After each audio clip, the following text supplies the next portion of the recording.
Vendredi 2 octobre 2020, la librairie Ombre Blanche accueillait le scénariste argentin Eduardo Fernando Varela autour de la publication de son premier livre, Patagonie, route 203, traduit par François Gaudry, en compagnie de son éditrice Anne-Marie Métellier, lors d'une rencontre suivie d'un hommage à Luis Sepúlveda.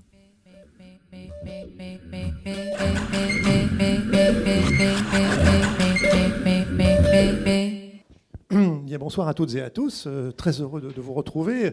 Je suis très, très content d'être là pour évoquer un magnifique premier roman, celui de Eduardo Fernando Varela, Patagonie, route 203, aux éditions Anne-Marie Métellier.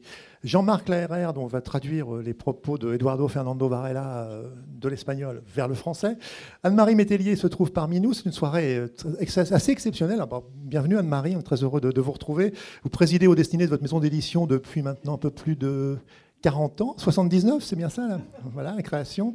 Magnifique maison d'édition qui nous a fait découvrir évidemment un certain nombre, une bibliothèque hispano-américaine très riche dont fait partie Eduardo Fernando Varela, dont c'est le premier roman, voilà, Patagonie, route 203. Et vous êtes là, Anne-Marie Métellier, ce soir pour évoquer la mémoire de Luis Sepúlveda, ce grand écrivain qui nous a quittés il y a peu, que j'avais eu le plaisir aussi de rencontrer, d'interviewer dans les Landes en 2012 en compagnie de Daniel Morzinski pour Dernières Nouvelles du Sud, un de ses ouvrages. Voilà.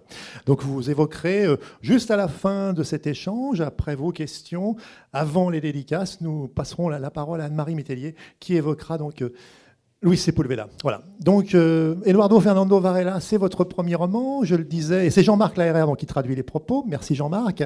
C'est alors un roman déjà très remarqué, si je puis dire, puisqu'il a eu le prix Casa de las Américas en 2019. Il est le prix Transfuge également du meilleur roman hispanophone. Il est en sélection rentrée littéraire de la FNAC, et prix du premier roman, sélection dans la catégorie roman étranger. Et il vient de m'apprendre Anne-Marie Métellier, dans la deuxième liste du prix Femina étranger. Donc vraiment, on souhaite bonne chance à Patagonie, route 203. Donc Eduardo Fernando Varela, vous vivez entre Buenos Aires et Venise. Vous avez une activité de vendeur de cartes anciennes, vous écrivez des scénarii pour le cinéma et la télévision, et donc c'est votre premier roman. Alors, roman dont le titre original est La Malca del Viento. Alors c'est vrai qu'en le lisant, j'expliquais ça à Anne-Marie Métellier avant qu'on commence la rencontre, c'est vraiment un titre qui convient parfaitement au livre. Patagonie, route 203, on comprend pourquoi, mais bon, il faut lire le livre, vous allez voir pourquoi. Bon, vous le découvrirez plutôt vers la fin. Moi, je disais, en lisant ce bouquin, ce magnifique roman, on suit donc l'itinéraire de Parker, qui est le héros, le personnage principal du livre, qui est à bord de son camion et il traverse ces routes de Patagonie, souvent des routes secondaires, c'est important de le souligner. Il aime bien se perdre, il est très solitaire. Et il va rencontrer au cours du livre, on peut le dire, c'est pas dévoiler une surprise, mais Maïten, qui est une jeune femme qui est caissière dans une sorte de fête foraine, on va dire, voilà. Mais je dirais que pour moi, le personnage principal du roman, c'est la nature, les éléments naturels, le désert, le vent, tous ces éléments qui... Alors j'ai envie de vous demander, et j'étais frappé en vous lisant, je me disais, il faut en faire un film. Je sais pas, vous aurez peut-être, vous, cette impression. Je trouve que c'est une magnifique écriture de l'errance, vous brassez la réalité, le rêve. Donc première question, toute simple, Eduardo Fernando Varela, si je puis dire, comment est né votre roman? Est-ce que ça a été d'abord l'idée de nous emmener en Patagonie, bien que, on va y venir, c'est un peu une géographie parfois imaginaire, hein, les noms de lieux sont inventés. Qu'est-ce qui a été premier? Est-ce que d'abord le nom, c'est suivre un personnage comme Parker, ou est-ce que vous avez d'abord voulu peut-être nous prendre par la main et nous emmener dans ce voyage formidable en Patagonie? Claro. Del libro es seguir un personaje con Parker o presentar este paisaje que fue el primero. Claro. Bueno, buenas tardes. Sí, el libro nace primero del paisaje. Es el paisaje, fundamentalmente, la descripción del paisaje. Después yo es como que puse algunas semillitas, y de ahí empezaron a nacer los personajes y los conflictos. Donc le livre est né du paysage, en fait. C'est le paysage qui est à la base, et puis dans ce paysage, j'ai mis des petites graines, ces petites graines, petit à petit, elles sont devenues des personnages et qui ont créé des conflits.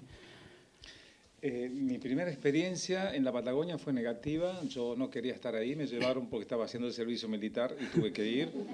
Donc, ma première expérience de la Patagonie a été très négative. C'était pour le service militaire. Je ne voulais pas y aller et on m'y a mis. On m'y a amené. Y el tiempo que estuve solamente pensando en irme, el momento que llegara de irme de la Patagonia. Y bueno, la Patagonia es un lugar que en Argentina no es muy apreciado. Son lugares extremos donde van los condenados, los obligados, los fugitivos.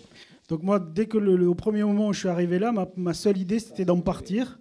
Et en Patagonie, en Argentine, la Patagonie, c'est un endroit qui n'est pas très, très bien vu. C'est un endroit où vont les fugitifs, où vont les condamnés. C'est pas quelque chose, c'est pas un endroit vers lequel on va. Bueno, después de eso, también hay una cosa que es un poco angustiante en la Patagonia, que es el vacío que hay, la nada, es la nada total. Yo desde pequeño me fascinaba Europa, el hecho de que haya culturas y dialectos y lenguas y gastronomía, que todo cambia en 20 kilómetros. Esa riqueza cultural de Europa me fascinaba. Y el vacío de la Patagonia a mí me angustiaba un poco. Il y a quelque chose qui peut être très angoissant en Patagonie, c'est le vide, le rien. Moi, quand j'étais jeune ou quand j'étais petit, ce qui me fascinait, c'était l'Europe, le fait qu'il y ait une telle concentration de culture, de langue, qu'en faisant 20 km, on pouvait changer de langue, on pouvait changer d'endroit.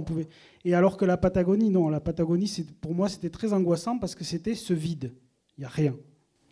Y algunos amigos europeos, cuando yo los encontraba acá, que habían estado en Argentina, les preguntaba qué fue lo que más les gustó de Argentina, pensando en las cascadas de Iguazú, pensando en Buenos Aires, y me decían la Patagonia. Et les amis que j'avais ici en Europe, quand je leur disais, quand ils étaient allés en Argentine, je leur disais alors qu'est-ce que vous avez préféré en Argentine? Moi je pensais les Iguazú, les chutes d'Iguazú, je pensais à d'autres choses, et tous ils me disaient la Patagonie. Yo preguntaba, ¿por qué motivo? Y me decía, ¿por qué motivo si no hay nada? Justamente porque no hay nada. Et je dis, mais pourquoi il n'y a rien? Ben justement parce qu'il n'y a rien. Entonces yo ahí empecé a ver la Patagonia con los ojos de los europeos, sin ese peso cultural, sin esta que puede ser agobiante también el peso cultural de un territorio como Europa que contiene tanto. Uno cuando llega a la Patagonia, si lo mira con ojos europeos, siente un alivio, una respiración, un espacio abierto. Et donc j'ai commencé à regarder la Patagonie avec les mêmes yeux que pouvaient avoir les Européens, sans mon poids culturel à moi, mais en comprenant celui des Européens, où ici on est tellement les uns sur les autres, il y a toujours plein de choses, que quand on arrive là-bas, de voir ce vide, de voir cet espace, cet horizon, ça fait du bien. Con eso respondo a tu pregunta de si nace primero el paisaje o el personaje. Nace el paisaje. Donc là je réponds à la question, oui, d'abord il y a le paysage. Yo recuerdo también que en esos estaba en una estación de servicio cargando gasolina y me encontraba con muchos camiones. Había camioneros que estaban aprovisionándose de combustible y de víveres. Donc je me souviens d'une fois où j'étais dans une station-service, j'étais à la station-service, il y avait plein de camions et des camionneurs et ils venaient, et ce qu'ils faisaient, ils faisaient le plein, mais aussi ils achetaient des vivres, ils achetaient à manger. Y uno de estos camioneros me empezó a abrazar. Vino y me abrazaba y me saludaba como si yo fuera un pariente. Y yo no entendía por qué me abrazaba tanto y era porque ellos tenían que empezar un viaje de una semana por paisajes remotos y lejanos y yo era el último ser humano que veían. Así que más o menos me saludaba. Y yo veía estos camiones que se perdían entre las colinas y entre las rutas en la nada hacia lo que es el fin del mundo, ¿no? Donc j'étais là et il se trouve qu'il y a un camionneur qui est arrivé, il m'a pris dans ses bras, comme si j'étais un parent. C'était avant le Covid, hein, ça c'était. Oui, c'était avant le Covid. Mais je pense qu'en Patagonie, ça circule pas beaucoup, on doit pouvoir continuer à le faire. Il m'a pris dans ses bras et je lui dis mais je suis pas un parent, je le connais pas, c'est quelqu'un comme si j'avais été un parent proche. Et en fait, c'était parce que j'étais le dernier être humain qu'il croisait avant peut-être 1 ou 2 semaines, où il allait être avec son camion dans ces chemins là qui tournent, qui virent ces routes qui sont pas toutes asphaltées et où il allait rencontrer personne. Y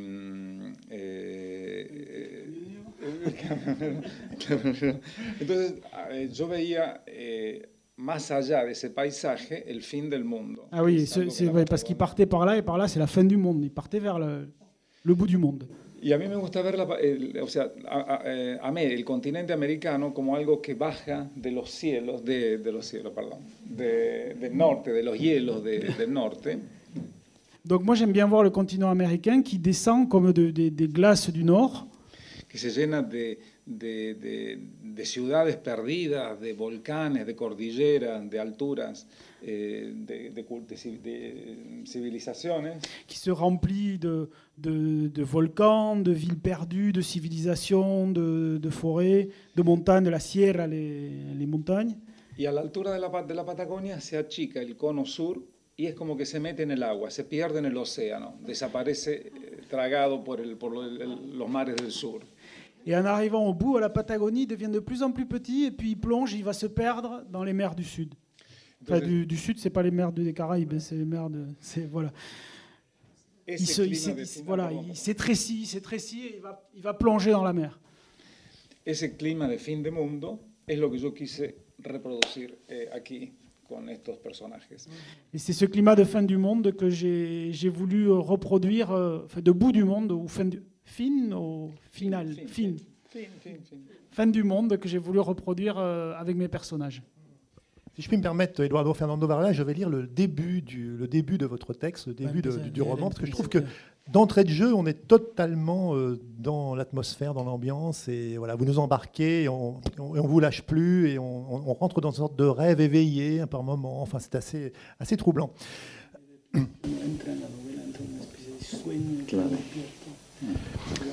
La route traversait la steppe et s'étendait comme un trait sinueux entre collines et vallées, puis montait et descendait par les flancs, si bien que la ligne de l'horizon s'inclinait, restant dans cette position pendant des kilomètres, comme si elle flottait en l'air. Vers la cordillère, le continent courbait l'échine comme un félin prêt à bondir. Vers l'océan, le ciel et l'horizon se disputaient une immense plaine. Le vent qui descendait des glaces éternelles agitait les herbages d'une caresse nerveuse comme s'il dépeignait la terre. Quand les rafales se mêlaient à la brise de mer, d'énormes tourbillons de poussière grimpaient au ciel en lente spirale. Au loin, confondu avec le paysage, le camion roulait en oscillant à un rythme qui semblait sourdre des profondeurs de la planète.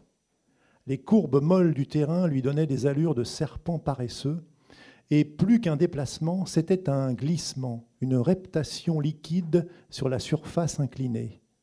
Parker conduisait le regard fixé sur la route, sans scier, une main appuyée sur le volant et l'autre sur le dossier du siège, comme s'il étreignait un invisible passager.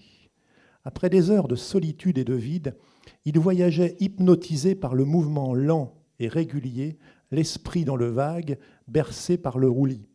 Rien d'autre autour de lui qu'un immense désert limitant le reste de la planète et ses conventions, mais ici, dans la solitude amplifiée par l'espace, le conducteur n'était limité que par ses propres règles et ses caprices.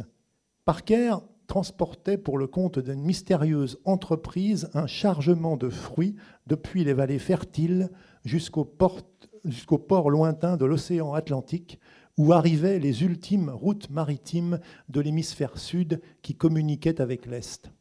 Là, des navires battant des pavillons lointains qui paraissaient étrangers à la géographie déchargeaient des marchandises de pacotille et repartaient, leurs cales remplies de fruits et de viande congelée.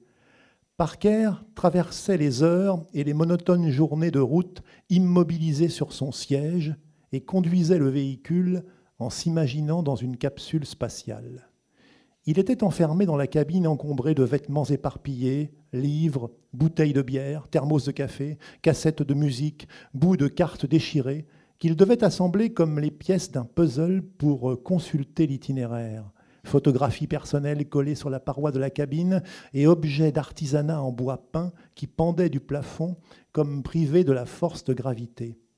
Posé et silencieux sur le siège voisin, l'étui noir de son rutilant saxophone, un des rares vestiges qu'il avait pu sauver de sa vie d'avant, unique compagnie de ses trajets solitaires, même s'il ne parvenait plus à en tirer un seul accord. De temps à autre, il se redressait sur son siège et scrutait le paysage pour y découvrir les moindres changements d'un kilomètre à l'autre. Les tons variables de la plaine, l'ombre d'un nuage appuyé contre un coteau, ou le passage fugace d'un animal s'enfuyant dans les herbages. Parker naviguait plutôt qu'il ne conduisait, et lorsqu'une ligne droite le permettait, il fermait les yeux et se laissait emporter ainsi pendant quelques secondes comme un défi à son sens de l'orientation. Voilà. Comment est-il né ce personnage de Parker? Et est-ce que pour vous aussi, autre question, Eduardo Fernando Varela, les noms, les prénoms ont une importance? Parce qu'on voit dans ce livre, bon, ce sont des noms inventés, hein, des noms de lieux notamment inventés, qui sonnent vraiment, qui résonnent, enfin, qui renvoient tout de suite à une force d'évocation. Est-ce que c'est important d'abord le choix du prénom Parker? On n'en dira pas plus parce qu'il faut laisser le lecteur le découvrir. Mais est-ce que pour vous c'est important? Est-ce que vous ne pouvez commencer à écrire que quand vous avez un nom de personnage ou un nom de lieu? Une question pour...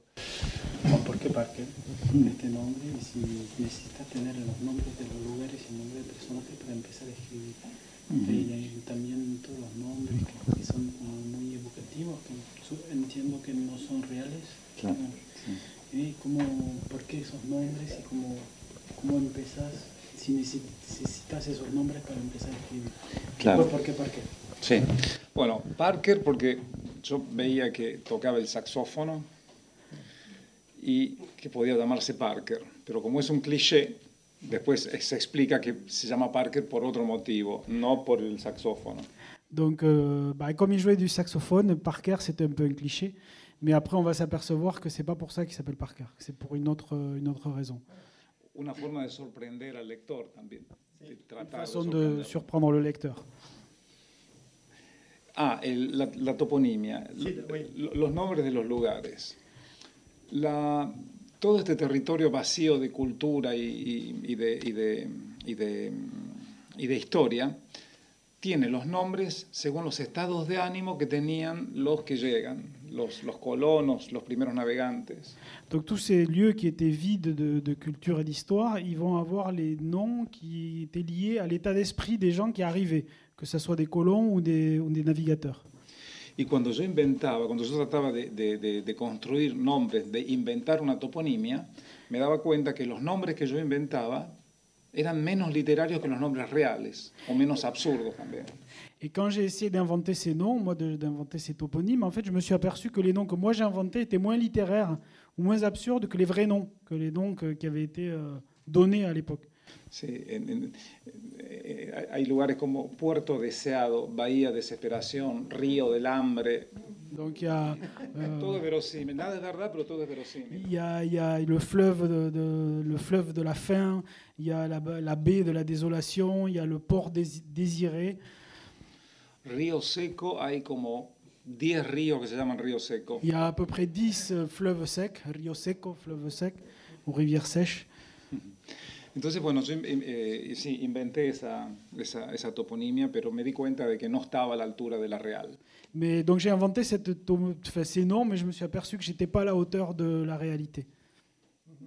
Par exemple, il y a Colonia Desesperación, Colonie Désespoir. Non, parce que si j'en parle, parce que j'ai l'impression que c'est important le prénom, parce que le prénom de la femme, par exemple, Maïten, c'est qu'à un moment donné dans le livre, Parker évoque son prénom et voilà, il essaie de. En fait, finalement, ça lui évoque énormément de choses et je pense qu'il le fait exister doublement.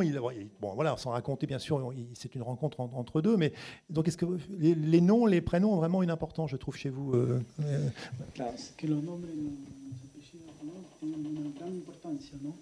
Sí, sí. Sí, yo creo que el sonido les da una característica. Yo a Maiten la empiezo a imaginar a través de la forma del nombre, con un acento y un Y. Donc oui, pour moi, les noms ont une importance. Et moi, le nom de Maiten, par exemple, avec un Y et un accent, pour moi, rien que cette sonorité et cette façon d'écrire, ça m'évoque le personnage. Lo mismo pasa con Parker, que es un personaje que casi no tiene historia, que está dando vueltas, que está perdido. Entonces me pareció que Parker era un nombre que no dice nada, porque uno se puede llamar Juan, Pedro o con apellido, pero Parker no es un nombre que no dice nada. Et par exemple, Parker, c'est un nom qui pour moi n'évoque rien. En fait, ça dit rien et ça tombe bien avec ce personnage qui se perd, qui fait des détours. Ça cadre bien avec lui, ce nom de Parker. Claro, para llegar al extremo del periodista que ni siquiera nombre tiene. Et on arrive à l'extrême du journaliste qui lui n'a même pas de nom. Je disais d'entrée de jeu en commençant cet entretien, Eduardo Fernando Varela, que Je trouvais en vous lisant qu'il y avait cette écriture très visuelle, très cinématographique. Alors, vous écrivez des scénarios, ça je l'ai découvert après, j'ai vu en lisant La Quatrième de Gaulle, c'est indiqué.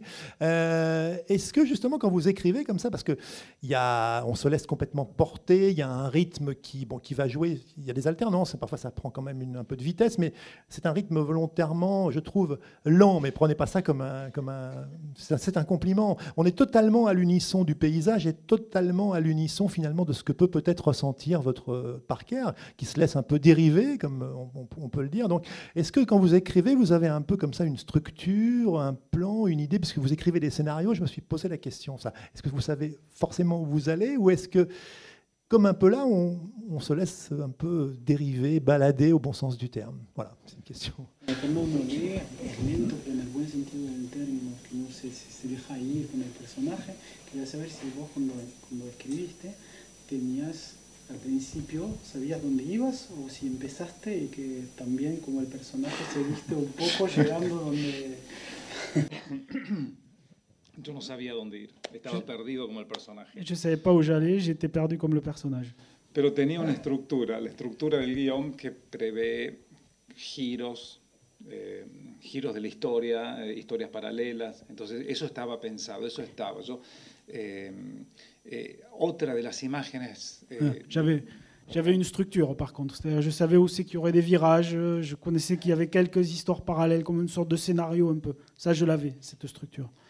Y los giros en la historia coinciden con los giros del camión, con los carteles. Él llega a una ruta y un cartel que indica para allá y ahí gira la historia junto con el camión, junto con Parker. Et mes tournants de l'histoire, c'est les tournants de la route. Quand il y a un panneau qui dit donne une direction et que le camion tourne, ben c'est aussi le tournant de mon histoire. Y en uno de estos giros, así como está él con el camión, hay un parque de diversiones itinerante, como es todo en la Patagonia, que se mueve sobre ruedas, y eso es, o el viento o la geografía, hace que se encuentren estos dos. Et un de ces virages, de ces changements de direction, c'est qu'à un moment, il y a aussi une fête foraine qui est roulant, hein, comme tout ce qui est en Patagonie, qui se déplace. Et est-ce que c'est la géographie, est-ce que c'est le vent? Il se trouve qu'à un moment, à la fête foraine et Parker se rencontrent. Y ahí aparece la mujer, que es también... Et là apparaît la femme. Que es también como una expresión de la tierra. Qui est comme une expression de la terre, un peu. Y que cambia la historia. Et qui change toute l'histoire. Así como quise construir una Patagonia sin raíces, donde nada tiene raíces, todo tiene ruedas y se mueve y flota y gira, los personajes también. Et j'ai voulu construire comme ça une Patagonie qui n'a pas de racines. Elle est sans racines, c'est que des choses qui flottent, qui bougent, qui roulent. Et... como contraste de esto, o sea, el título Ruta 203 me parece que es pertinente porque los personajes están perdidos en un laberinto de rutas también. En este gran espacio abierto están perdidos los personajes. Alors ce titre français qui n'est pas la traduction littérale du titre original, il est aussi assez pertinent parce que finalement tous ces personnages ils sont perdus sur un labyrinthe de routes, ils sont perdus dans un labyrinthe de routes dans cette Patagonie. Así como hay los laberintos oscuros del tren fantasma. C'est les labyrinthes obscurs du train fantôme. Que es el único lugar en donde los amantes pueden encontrarse, porque el resto es todo llanura que se ve. C'est le seul endroit où les amants peuvent se rencontrer parce que tout le reste est à la vue. C'est tout plat et on voit tout. Entonces, claro, encima yo intenté una de las posibles metáforas del amor, que es un laberinto oscuro lleno de monstruos. Et alors j'ai essayé une des métaphores possibles de l'amour, c'est que c'est un labyrinthe obscur et plein de monstres. Con perdón de Sigmund Freud. Je demande pardon à Freud.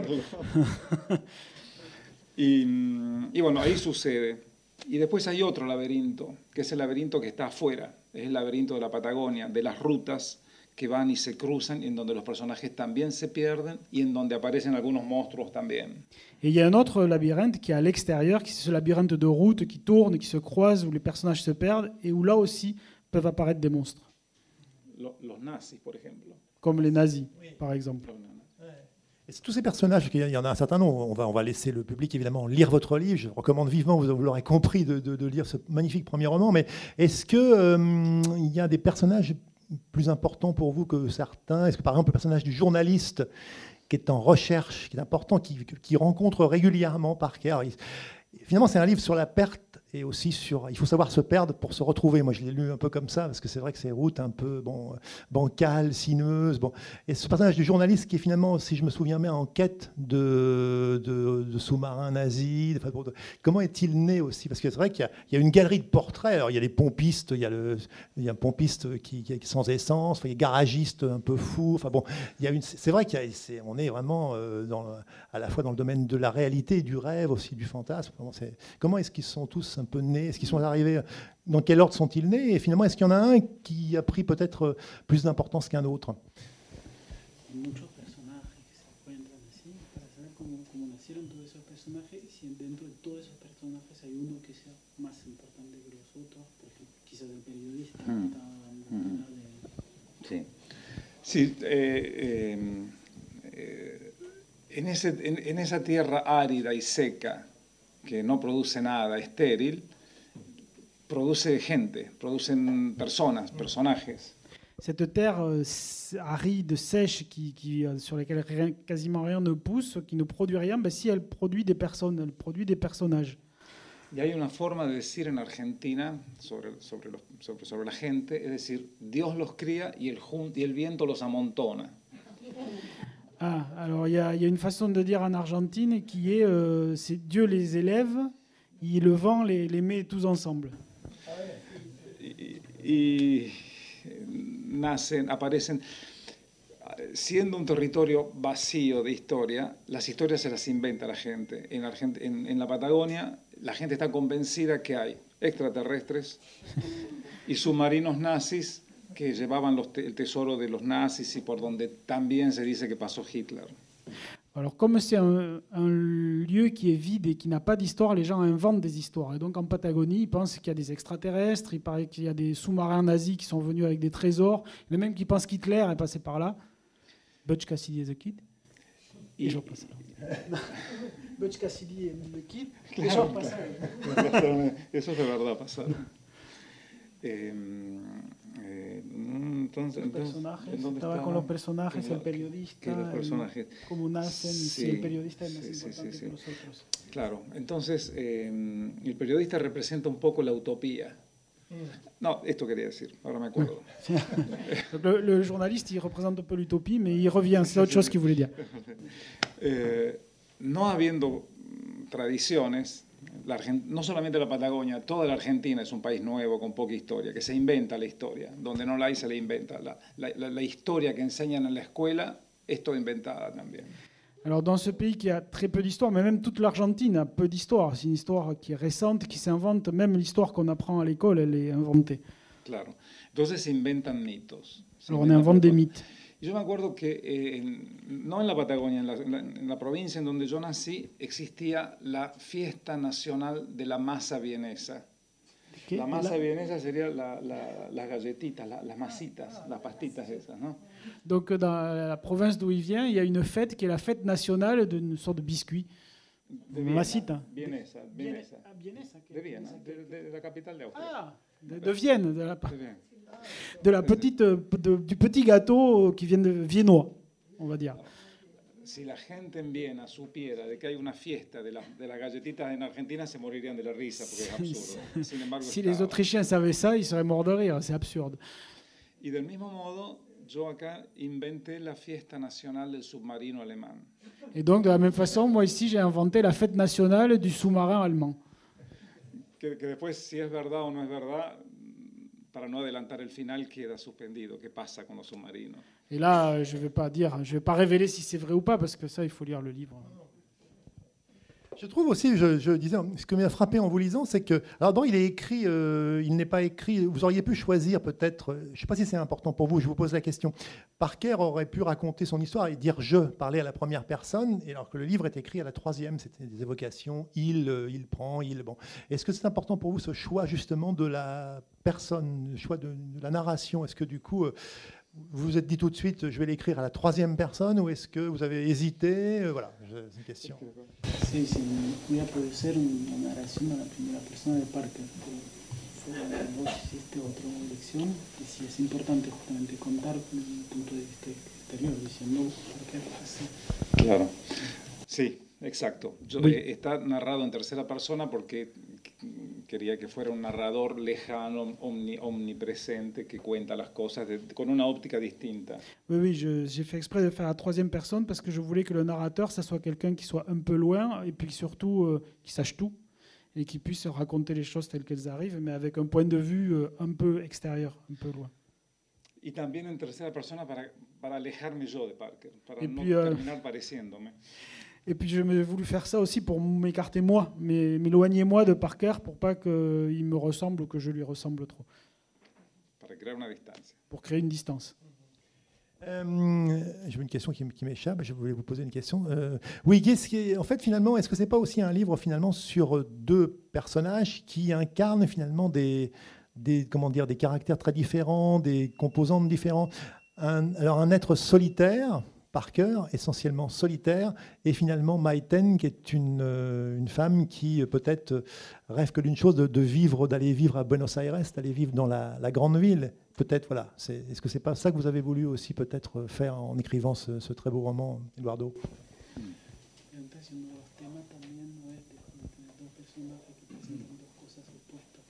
Solitario, Maiten que quiere recoger, ir a Buenos Aires, y si no es presentar estas dos cosas totalmente opuestas. Claro, sí, obviamente Maiten, como cualquier persona nacida en la Patagonia, y como me pasó a mí, lo que quería era irse de la Patagonia apenas posible. Oui, oui, Maiten, comme beaucoup de personnes qui sont nées en Patagonie, et comme moi, surtout quand j'y étais, tout ce qu'elle veut, c'est partir de la Patagonie. Lo que pasa, y me parece que esta mujer es la que realmente siente el amor, porque para amar hay que renunciar, ¿no? Una de las formas de amar es renunciar a nuestras cosas, y creo que ella puede renunciar a su deseo. No le importa ya ir a Buenos Aires. Donc Maiten, finalement, c'est elle qui ressent vraiment l'amour et qui personnalise l'amour, parce que pour aimer, il faut pouvoir renoncer à des choses, et elle va renoncer à certains de ses désirs. Elle va renoncer, entre autres, à aller à Buenos Aires. Parker, en cambio, que gira de modo hipnótico, está como flotando, o sea, está en la nada. Él se encuentra con el amor, pero él no renuncia a su deseo, a su deriva. Mais par contre, Parker, lui, qui tourne en rond, là, qui est comme un flottant en permanence, finalement, il rencontre l'amour, mais lui, il renonce à rien. Il reste dans son monde flottant et dérivant. Por lo tanto, no puede enamorarse, o sea, no es capaz de amar. En fait, il n'est pas vraiment capable d'aimer. Los personajes, bueno, no importa, tampoco quiero adelantar mucho, ¿no? Pero... Bon, on ne veut pas trop raconter. Est-ce que justement ce personnage de Parker, qui est très mystérieux finalement, j'ai envie de dire, il garde son mystère tout le long du livre. On garde, même si on va apprendre des choses progressivement, mais c'est essentiellement un livre là-dessus aussi, sur la solitude, sur le mystère, sur peut-être un passé qu'on veut peut-être oublier, mais je pense que moi je l'ai lu également comme ça, ce roman, Eduardo Fernando Varela. También la novela como parte que está lleno de misterios al principio y al final casi tanto también, casi queda tan misterioso al final del libro como al principio del libro, no revela casi nada. Claro, claro. Sí, Parker tiene un pasado, escapa de ese pasado, gira en esta deriva hipnótica, lo pone fuera del tiempo, lo pone fuera del pasado, fuera del futuro. Es un presente constante que da vueltas y esa es la caractéristica de Parker. Oui, Parker, il a un passé, effectivement, il a fui ce passé, et maintenant il est en train de tourner comme ça, et c'est comme si en tournant de cette façon-là, il sortait du temps. Il n'a plus de passé, il n'a pas de futur non plus. Il vit dans un présent permanent qui tourne dans cette Patagonie. Y no puede renunciar a eso, por lo tanto, elige entre el amor y la utopía, elige la utopía. Et... Perdón. Donc, sí, no revela demasiado el final. No, porque es medio vago. Donc à un moment, il va falloir qu'il choisisse un moment entre l'amour et l'utopie. Ben, il va choisir l'utopie. Si adelanté, perdón. Alors si ça révèle trop de la fin du livre, un très beau travail, pardon. Un très beau travail aussi, je trouve, dans l'écriture, Eduardo Fernando Varela, sur les dialogues. Vous écrivez des scénarios. Alors, c'est vrai que c'est jamais forcément facile de mener des dialogues. Alors peut-être que ces dialogues sont plus percutants, plus tranchants. Je ne sais pas. Peut-être je vous pose la question parce qu'on est dans un univers totalement, je dirais, hors du temps, enfin un univers un peu désertique, dissocié, j'ai envie de dire, un peu du réel, décalé par rapport à une certaine forme de réalité. Mais j'ai l'impression que quand les personnages se rencontrent, tout de suite, boum, c'est des dialogues assez tranchants, ils vont directement à l'essentiel. Je sais pas, voilà, c'est comme ça que Est-ce que du coup, est-ce que le paysage, est-ce que l'univers joue par rapport à leur manière justement de se rencontrer et de discuter entre eux et de dialoguer? Me parece que los diálogos, digo, la primera vez que se encuentran, son muy directos, muy impactantes un poco, y pregunta si es porque están en el medio de la nada. Quizás es una impresión para un francés de qué es lo que es un diálogo entre argentinos, eso no sé. Claro. Si es un diálogo normal para Argentina, o claro, si el paisaje tiene una importancia, o si es claro, así que son los diálogos en Argentina. Claro. Yo creo que en el clima seco y árido de la cordillera nacen personas secas y áridas. Je crois que dans le climat sec et aride de la cordillère, la Patagonie, ça fait naître des gens qui sont secs et arides. Y los argentinos son todo lo contrario, hablan mucho. Les Argentins, c'est le contraire, ils parlent beaucoup, ils parlent tout le temps. Por lo tanto, sí, los diálogos son secos por ese motivo, porque todo es seco en la Patagonia y porque se necesitan las mínimas palabras para decir cualquier cosa. Donc les dialogues, s'ils sont aussi secs, c'est parce que tout est sec en Patagonie et qu'on a besoin de pas beaucoup de paroles pour dire ce qu'on a à dire. Y tal vez sean tan secos los diálogos que hablando el mismo idioma no se entienden. Él no se entiende con la gente. Hay como un muro en el medio que no logra. Et finalement, les dialogues ils sont tellement secs qu'ils ne se comprennent pas ils se comprennent pas les gens. Lui, il ne se comprend pas avec les gens. C'est comme s'il y avait un mur entre lui et eux. Y pasa por porteño, ¿no? Todos le preguntan, bueno, habrás visto. On le prend pour quelqu'un de la capitale, de Buenos Aires. Que es como que son mundos distintos. El mundo del desierto de la Patagonia, en donde la gente está alterada por el viento. Donc c'est des mondes différents. Le monde de la Patagonie où les gens ils sont changés, modelés et abîmés par le vent. En donde la posición con que uno habla en la Patagonia cambia, porque uno habla así. Et la position change parce qu'on parle comme ça, en se mettant de côté pour pas avoir le vent. Y no se miran de frente, la gente está de costado, porque según la posición el viento te... Et en plus, on ne peut pas se mettre en face, on est obligé de se mettre de côté, parce que suivant la position d'où vient le vent, on peut pas il y a une direction dans laquelle on ne peut pas se mettre. Il y a un élément très important du livre qui est l'humour. Il faut parler de l'humour, parce que je trouve qu'il y a un humour assez récurrent, un humour qui revient à plusieurs reprises. Quand vous avez commencé à écrire ce roman, Eduardo Fernando Varela, est-ce que vous souhaitiez justement que cet humour soit très présent, un humour un peu parfois absurde, un peu surréaliste, mais pour vous, est-ce que cet humour est très important? Una de las características del libro es el humor. Y si cuando empezó el libro ya sabía que iba a haber humor, que iba a ser así, que el humor tenía que ser presente, mismo un humor absurdo y todo, pero que tenía que ser presente en el libro. Sí, quizás yo estaba en un momento grotesco de mi propia vida y todo lo que decía, escribía, era todo grotesco. Il me semble que j'étais dans un moment grotesque de ma propre vie, et donc tout ce que j'écrivais, tout ce que je disais était grotesque. Tratando de desarrollar una autoironía. Yo creo que la mejor forma de combatir los propios fantasmas es quitándole la sábana con la ironía o con el humor. Et je pense que en fait, j'ai essayé de faire l'auto-ironie parce que je pense que la meilleure façon de se débarrasser de ces fantômes, de ses propres fantômes, c'est de leur enlever le drap avec l'humour. O sea, eso como el origen. Y después los personajes empezaban a hablar solos en determinado momento. Ya era como que me superaban. Ya ellos se comunicaban con sus propias palabras y yo lo que tenía que hacer era escribirlo nada más. Et ça, c'était au départ. Mais après, de toute façon, les personnages, ils ont commencé à parler tout seuls, avec leur propre langue. Et moi, tout ce que j'avais à faire, c'était les écouter et écrire ce qu'ils disaient. Después hay otra cosa que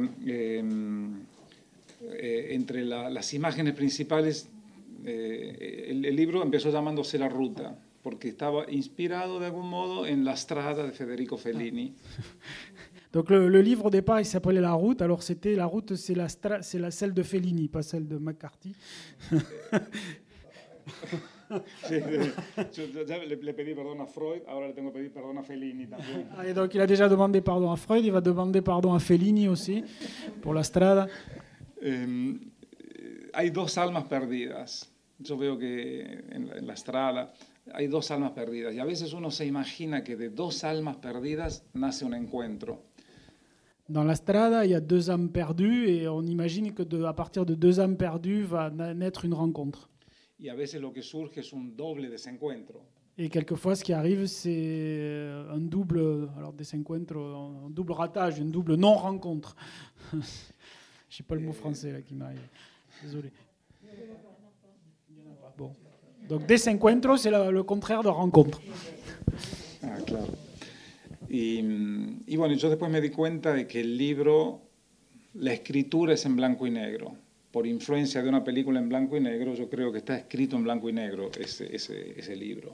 Et à cause de l'influence de ce film, La Strada, qui est en noir et blanc, je m'aperçois que mon livre, il est en noir et blanc.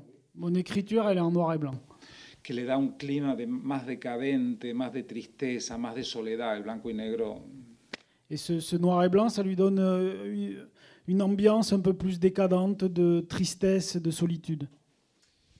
Pas seulement, ce passage ne résiste pas. Je vais vous lire juste un court passage. Quelques heures plus tard, Parker et son camion, agonisant, arrivèrent dans une bourgade qui, selon la carte, devait être Jardín Espinoso.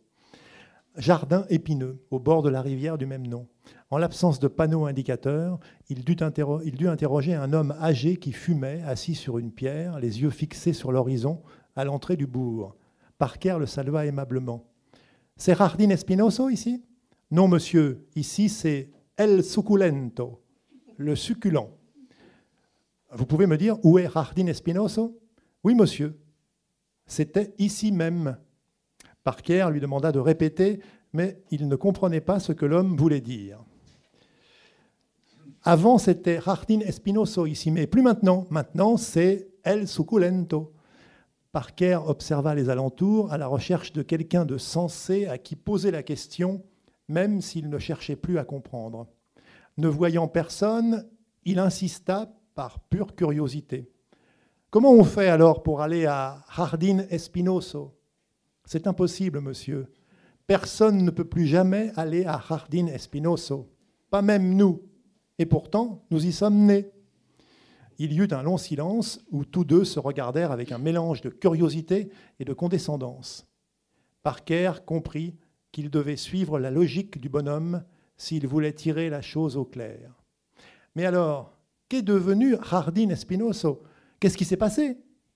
L'air grave et solennel, l'homme détourna son regard vers le paysage qui s'étendait devant eux. Il s'est passé qu'on a changé le nom. Maintenant, c'est El Suculento. Il y eut un autre instant de silence et l'homme poursuivit avec une certaine fierté. C'était une promesse électorale de notre maire et il l'a tenue. Maintenant, nous sommes un village prospère et fertile. Jardín Espinoso était pauvre et sec. Voilà, c'était. Je trouve que ça reflète bien enfin, cette forme d'humour et puis de côté. D'entrée, je parlais de ce. Je voyais quand je vous lisais un film, une adaptation cinématographique. Et par curiosité, une question que je vous pose, Eduardo, est-ce que vous pensez peut-être à une adaptation cinématographique ? Est-ce que vous avez été contacté, c'est peut-être encore trop tôt pour le dire, mais par un réalisateur qui souhaiterait l'adapter au cinéma ? Cuando leyó el libro, vio inmediatamente la película. Pregunta si está previsto que sea una película o si ya está empezado o si está previsto que un día se transforme en película. Depende del viento. Ça dépend du vent.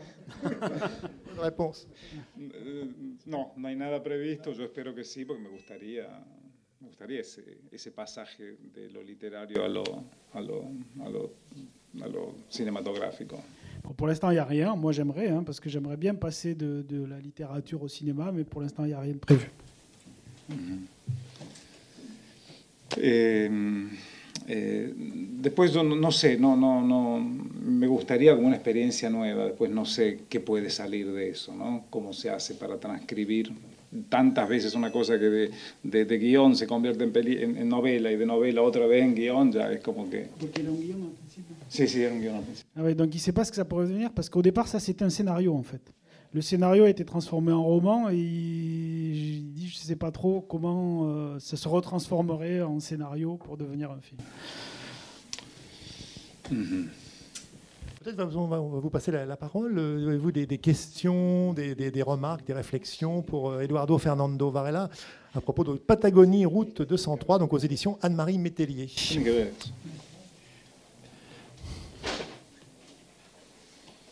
Donc, oui, allez-y. Oui, bien, oui. Par rapport au titre, donc est-ce parce que vous êtes argentin et que la Patagonie c'est le nada que dans votre titre, effectivement, originel, il y a, je ne sais pas, l'histoire du vent, enfin. Parce qu'en français, c'est vrai que nous, ce titre, il fait rêver. La Patagonie, on a tout un imaginaire que vous, argentins, n'avez certainement pas, visiblement. Et donc, dans votre titre, il n'y avait absolument aucune allusion à la Patagonie. Dice que para nosotros la traducción del título en francés nos hace soñar. Está la Patagonia, está todo eso. Mientras en el título español no hay nada que parezca hacer soñar.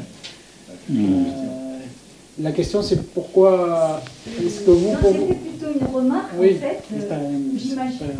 Comentario, que la diferencia entre dos títulos, que el título español nos hace soñar, mientras que para nosotros el título francés es algo que inmediatamente nos...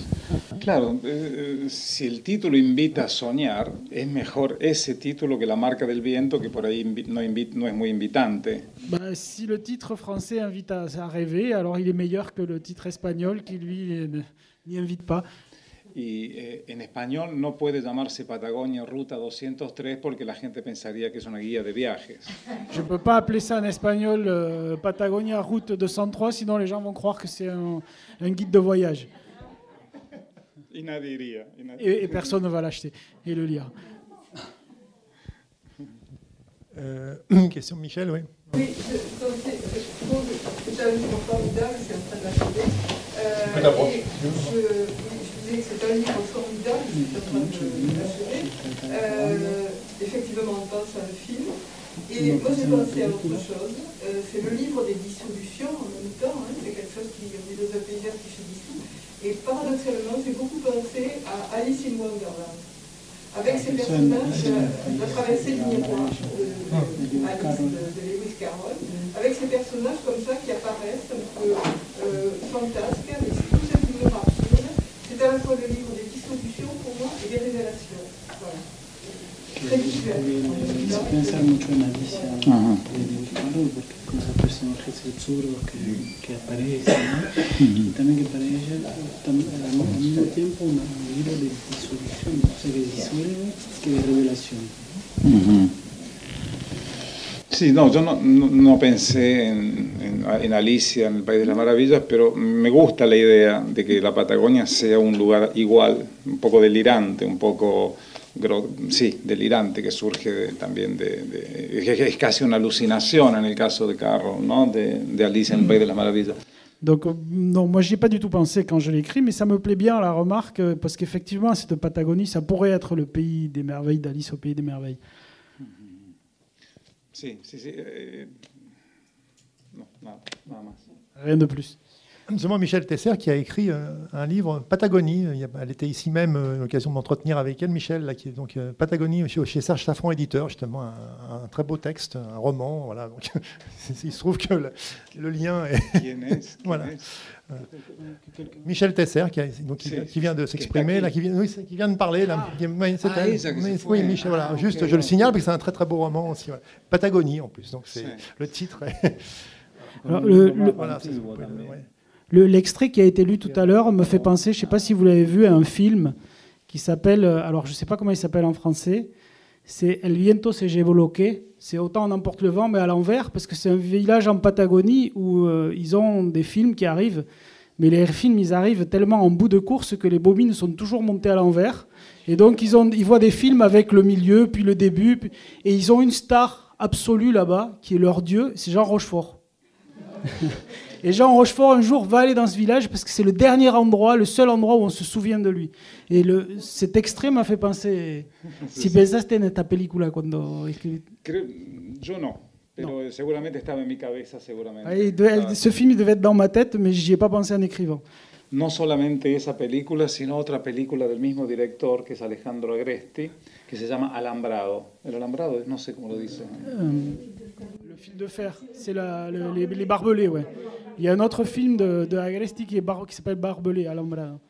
En donde se habla del viento. On parle du vent. El efecto desesperante que provoca el viento. Y en donde se habla del alambrado, tú notaste que hay un alambrado en estos kilómetros, en estas miles y miles de kilómetros cuadrados, que teóricamente, a diferencia de Siberia y a diferencia de Alaska, me parece a mí, no conozco, pero supongo, que son también territorios míticos. Donc, et c'est ce fil de fer là, c'est que quand ils y sont, ces fils de fer là, le long de kilomètres et kilomètres, et ce territoire, au contraire de l'Alaska et la Sibérie, que je ne connais pas, mais que j'imagine comme ça, qui sont aussi des territoires mythiques. En donde, bueno, que no hay alambrados en estos lugares. En la Patagonia hay alambrados, está toda recintada. En Patagonie, il y a des fils de fer barbelés. Tout est privé, donc tout est fermé. Il y a des fils de fer tout le long des routes partout. En donde dijimos que no hay historias, que no hay tradiciones, que no hay cultura, pero nos está diciendo que hay dueños. Donc il n'y a pas d'histoire, il n'y a pas de tradition, mais il y a des propriétaires. El alambrado sirve para eso. Los indios no dividían la tierra. C'est à ça que ça sert, les barbelés. Les Indiens, ils ne divisaient pas la terre. Ese territorio, el latifundio, que es el gran problema de Argentina, es eso. Toda esa inmensidad, todo ese desierto, no es de todos, no es de nadie, es de una persona. Et toute cette immensité, tout ce désert, il n'est pas à personne, il n'est pas à tout le monde, il est à une personne. C'est le problème des latifundios, de ces grandes propriétés immenses qui sont un des gros problèmes de l'Argentine. Avec les guanacos qui sautent par-dessus. Les lamas, un peu comme des lamas. Oui, les lamas du sud de Patagonie, c'est le guanaco. C'est une autre... ils sont sauvages, oui. Ils ne sont pas domestiqués. Ouais.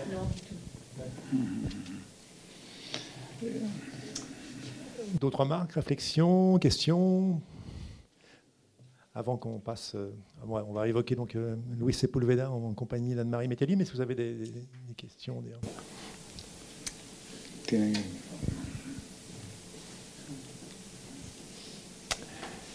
Anne-Marie, donc on va... Oui, c'est vrai que c'est... Oui. Je viens venir, oui, pour parler de Luis Sepúlveda. Ouais. On va essayer là, peut-être pour le micro, on va faire très court. Ouais. Oui, Hélène, qu'est-ce qu'on fait pour les micros? On passe à un autre micro Des fois, normalement, on doit respecter...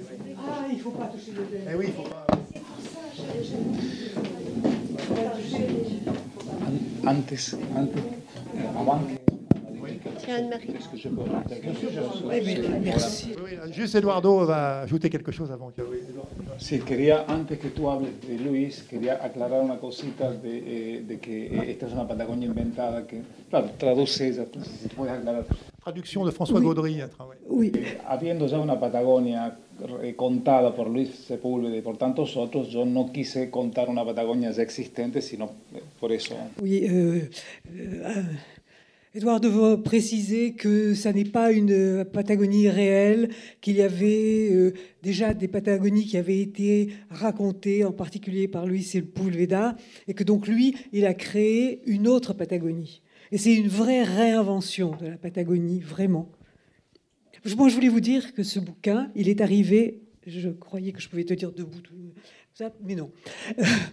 Ce bouquin, je l'ai découvert parce que je faisais partie d'un jury à Cuba pour le prix de la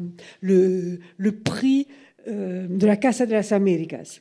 Alors, on est arrivé dans un hôtel, on nous a enfermés, et devant la porte de chaque chambre, on avait 185, on était 5 jurés, on avait 185 manuscrits à lire. Alors, c'était formidable parce qu'on était face à la mer et on aurait été claustrophobe. Donc, on les a triés, on avait 5 jours. Et moi, je dois dire que j'étais désespérée parce que ça m'ennuyait. Le nombre de femmes de 45 ans qui retournaient chez leurs parents pour se retrouver, j'en pouvais plus. C'était le thème principal. Moi, mon paquet, c'était que ça. Et Et tout d'un coup, il y a le juré cubain qui arrive avec un sourire jusqu'aux oreilles. Il dit « Moi, j'ai quelque chose ». Et alors, on a commencé à se disputer pour pouvoir lire la route de cet inconnu. On pensait que c'était un pseudonyme. Et je me rappelle que quand on est arrivé au débat pour décider, j'ai dit des manières un peu, j'ai voulu signifier que moi, c'était celui-là ou rien. J'ai dit, écoutez, vous votez ce que vous voulez, mais moi, je téléphone à l'auteur pour le publier en français tout de suite. Et donc, il a reçu le prix à l'unanimité. Voilà.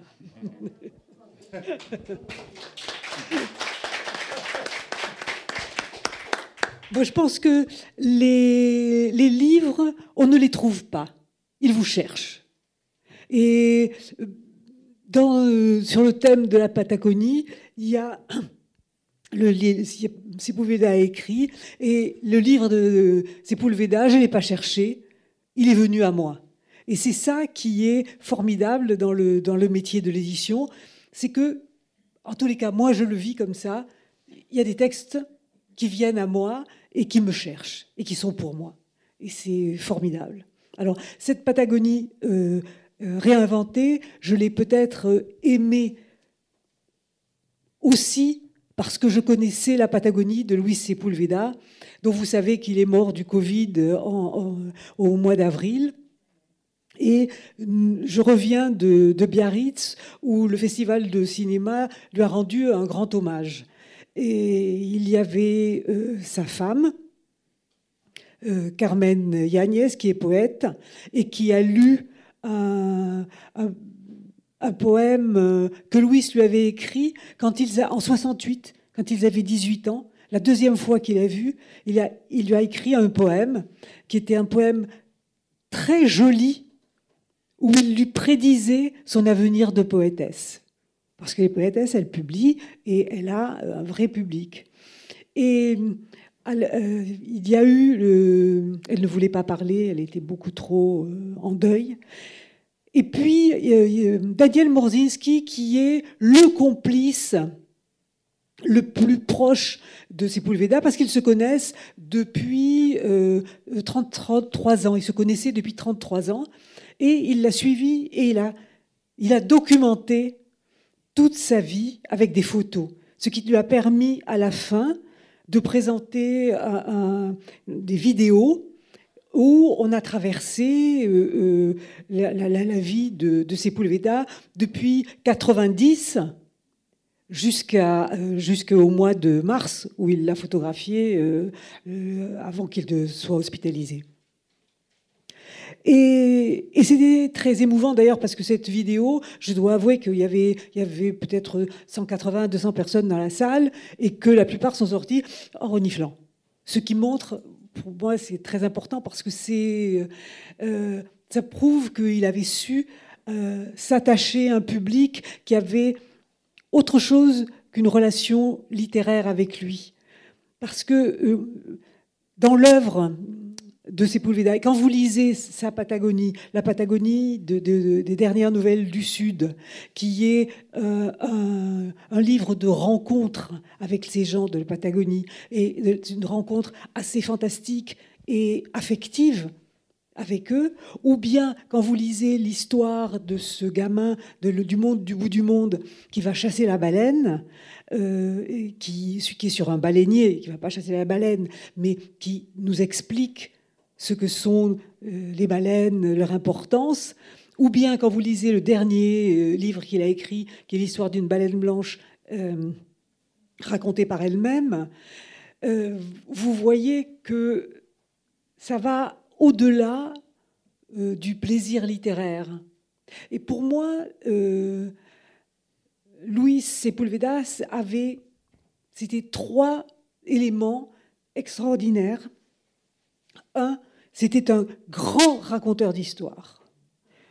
Et il avait un talent absolument extraordinaire. Moi, il m'est arrivé, au début, il racontait des histoires, je me dis, mais qu'est-ce que c'est ce type? Il connaît que des gens extraordinaires. C'était un peu fatigant, vous voyez, de voir toujours, comme s'il n'avait rencontré dans sa vie que des personnages inouïs. Et puis un jour, je me suis trouvée dans un groupe où il a commencé à raconter une anecdote qui le concernait. Et tout d'un coup, je me suis vue là. Moi aussi, j'étais extraordinaire.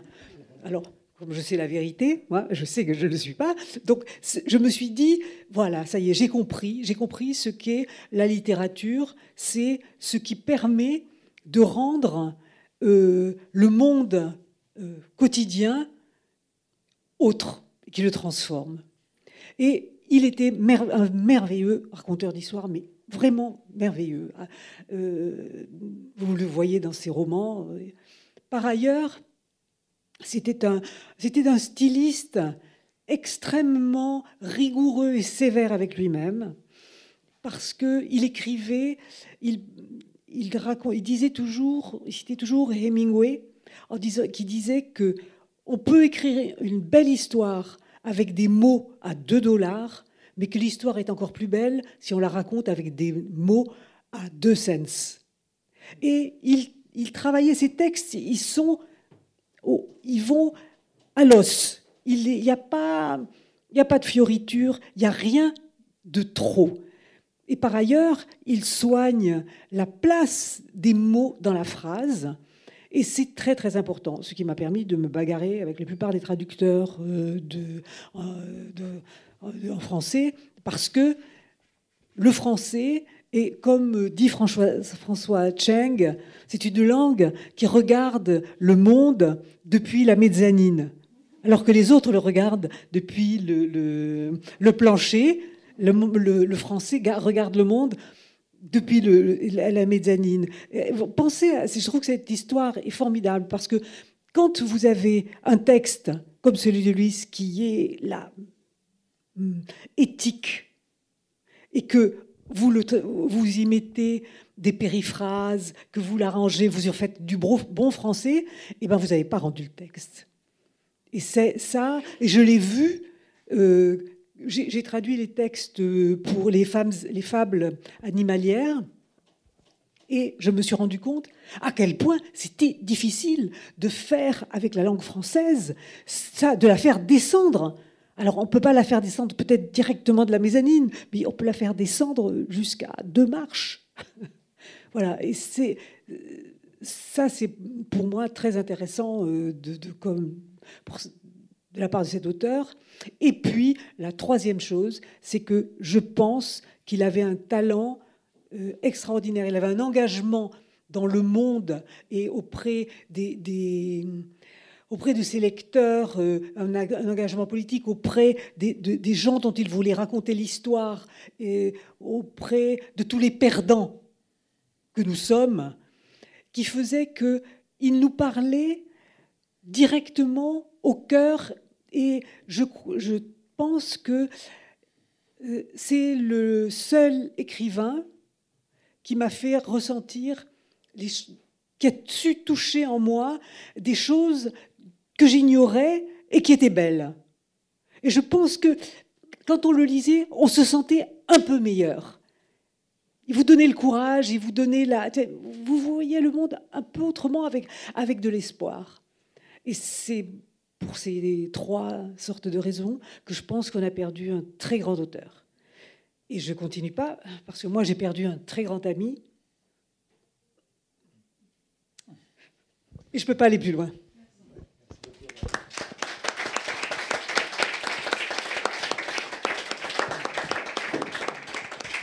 On va vous laisser on va vous laisser Eduardo pour qu'il signe. Et je voulais signaler la très bonne traduction de François Gaudry. Oui. Vous en avez parlé, vous venez de parler de la traduction, et c'est vrai que c'est un livre très très bien traduit. Non, elle est par formidable. François Gaudry.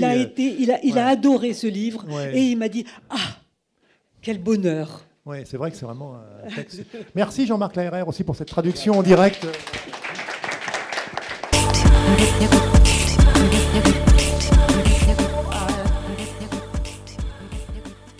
L'ouvrage d'Eduardo Fernando Varela, Patagonie, route 203, est paru aux éditions Métellier et traduit par François Gaudry. Vous avez pu écouter une rencontre enregistrée vendredi 2 octobre 2020 à la librairie Ombre Blanche.